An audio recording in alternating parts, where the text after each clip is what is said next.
कैसे गुरु हैं जिनकी परंपरा में कभी भाला, कभी बुलडोजर। आपने एक सनातन धर्म के नाम पर धमकियां देने की दुकान खोली। आपने एक पत्रकार को कहा कि तुझे नंगा कर दूंगा, तू मुझे मिल जा, मैं तुझे मसल दूंगा। ये साधु की भाषा तो नहीं हो सकती। जिन साईं बाबा को करोड़ों लोग मानते हैं, उनकी पूजा करते हैं, उनके मंदिरों में लाखों लोग जाते हैं, उनके बारे में इस तरह की भाषा। ये लाइसेंस आपको किसने दे दिया? बागेश्वर धाम आने से लोगों का इलाज हो जाता है, फिर आपको कैंसर हॉस्पिटल बनाने की क्या जरूरत है? मैं तो सोच रहा था कि आपको पहले से पता होगा कि मैं क्या पूछने वाला हूँ।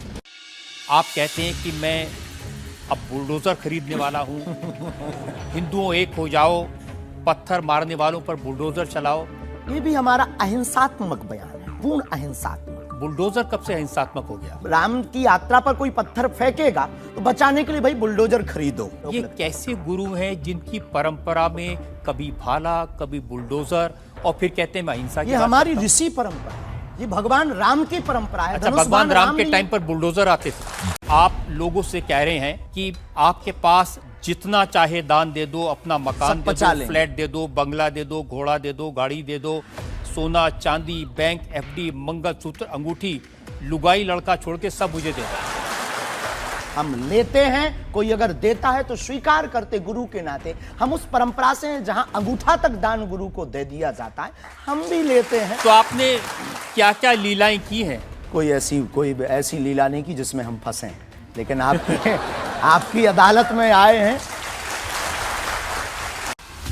ब्राह्मण समाज पर कमेंट करने वाले एक व्यक्ति को आपने कहा मूर्ख, ठठेरी के बरे, नकट्टा। स्वभाव सनातनी हिंदू होने के नाते वो लहजा निकल जाता है और सठे साठ्यम समाचरी। आपने कहा संत तुकाराम की लुगाई रोज उन्हें मारती थी, रोज पीटती थी डंडे से, तो किसी ने उनसे पूछा तुम रोज लुगाई से पिटते हो, शर्म नहीं आती? आपको नहीं लगता कि संत तुकाराम जैसे महान संत के बारे में ये कह दिया, उसके लिए हमने तो गलती माननी चाहिए? बिल्कुल, हमने सहर्ष क्षमा भी मांगी और आज भी कहते हैं।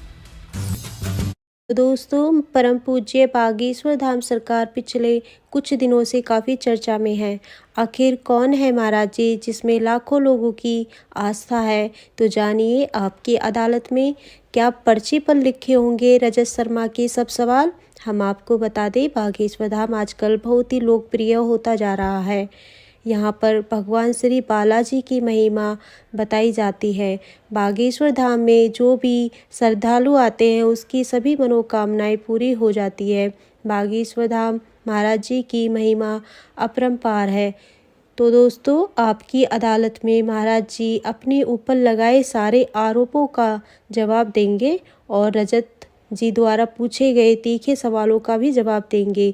बागेश्वर धाम सरकार के परम पूज्य महाराज जी चमत्कारों पर सवाल उठाने वालों का भी जवाब देंगे। जय श्री राम, जय बागेश्वर धाम सरकार की।